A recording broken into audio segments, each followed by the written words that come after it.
আসসালামু আলাইকুম। আমি গ্র্যাজুয়েট ইউনানি চিকিৎসক ডাক্তার মোহাম্মদ নুরবক সালে, BUMS, bachelor of Unani medicine and surgery, Rajshahi medical university. আজকে কথা বলবো গ্যাস্ট্রাইটিস নিয়ে। যারা গ্যাস্ট্রিকের বিভিন্ন রকম সমস্যায় ভুগতেছেন, বিশেষ করে বাংলাদেশের মানুষ গ্যাস্ট্রিকের সমস্যাটাকে এমনভাবে মাইন্ড সেট আপ করে নিয়েছে যে তার মনে হয় এটা কখনো ভালো হবে না। তারা মনেই করে নেয় এটা হয়তো ডায়াবেটিকের মতো, এটা সকালে একটা ম্যাক্স প্রো, সন্ধ্যা একটা ম্যাক্স প্রো খাইতে হবে।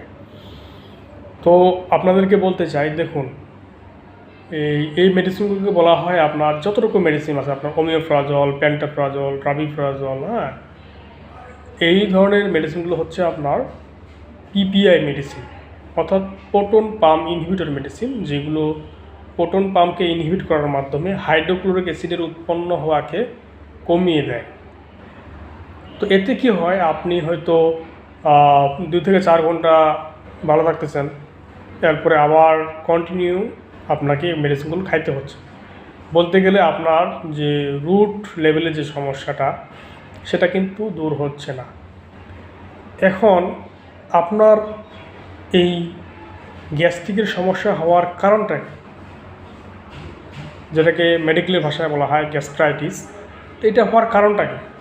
এটার কারণ হওয়ার হচ্ছে আপনার জীবন আচার আচরণে কোথাও কোনো ভুল আছে। আপনি হয়তো কোনো ধরনের বাসি পচা বা অতিরিক্ত ভাজা পোড়া, ফাস্টফুড, জাঙ্ক ফুড এগুলো খাচ্ছেন, অথবা আপনার ঠিকমতো ঘুম হচ্ছে না, আপনি সবসময় অ্যাংজাইটি, ডিপ্রেশন, স্ট্রেসের মধ্যে আছেন।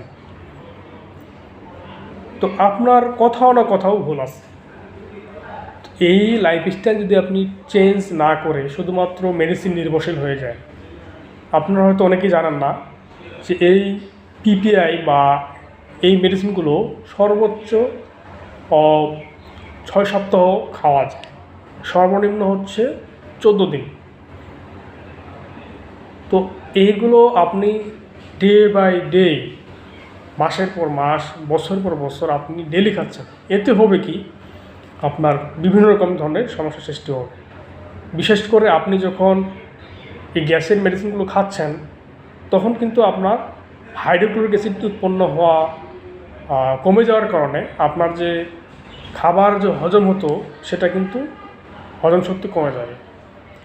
এরপরে এই অ্যাসিডটা কিন্তু আমাদের বিভিন্ন ধরনের ব্যাকটেরিয়া, ক্ষতিকর জীবাণু থাকতো খাবারের মধ্যে, সেই অ্যাসিডটা এই ব্যাকটেরিয়াগুলোকে কিল করতো, মেরে ফেলতো। তো একটা সময় দেখবেন আপনার বিভিন্ন ধরনের চর্মরোগের সৃষ্টি হচ্ছে।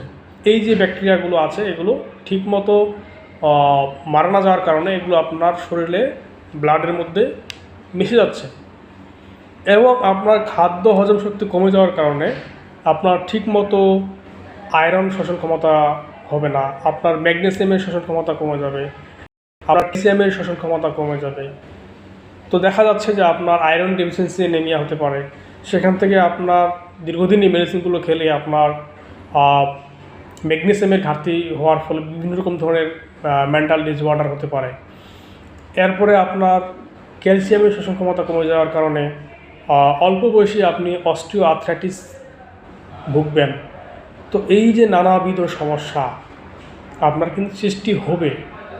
তো এই জন্যই বলি যে আপনার মেডিসিন আপনি খাচ্ছেন ভালো কথা, কিন্তু আপনার লাইফস্টাইল, আপনার খাদ্যাভ্যাস, আপনার জীবন আচার যদি আপনি ঠিক না করে শুধুমাত্র ওষুধ নির্ভরশীল হয়ে যান, তাহলে কিন্তু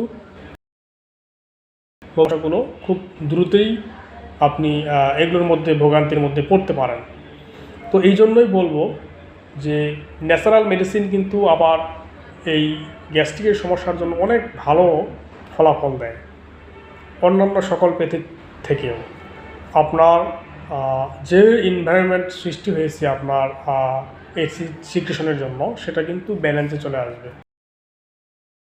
বলবো আপনারা ন্যাচারাল মেডিসিন গ্রহণ করতে পারেন, অবশ্যই সেটা চিকিৎসকের শরণাপন্ন হয়ে তার পরামর্শ অনুযায়ী সেটা গ্রহণ করবেন। নাম্বার 2 হচ্ছে আপনার লাইফস্টাইল আপনার চেঞ্জ করতে হবে। আপনি যে প্যাথি গ্রহণ করুন না কেন, আপনি মডার্ন ইউনানি মেডিসিন খান, ইউনানি আয়ুর্বেদিক খান, হোমিওপ্যাথিক খান, অ্যালোপ্যাথি খান, আপনি যে কোনো প্যাথি গ্রহণ করুন না কেন, আপনার যদি লাইফস্টাইল, আপনার যদি জীবন আচার আপনি ঠিক না করেন, তাহলে কিন্তু এই রোগ থেকে আপনি কখনোই মুক্তি পাবেন না। আর এই ধরনের ভ্রান্ত চিন্তাভাবনা যে এই ডিজিজটা আসলে কখনোই ভালো হবে না, এই ধরনের কখনো মনে করবেন না। 100% আপনি এই গ্যাস্ট্রিকের সমস্যা থেকে মুক্তি পাবেন। তো এই পরামর্শগুলো, কনসেপ্টগুলো মাথায় রাখবেন। আর আমার সাথে আপনারা চাইলে যোগাযোগ করতে পারেন। আমি ফ্রি সার্ভিস এবং সবার জন্য আমার কিছু দিনের জন্য আমি সবার জন্য ফ্রি পরামর্শের ব্যবস্থা রেখেছি। আপনারা চাইলে আমার সাথে যোগাযোগ করতে পারেন। ধন্যবাদ।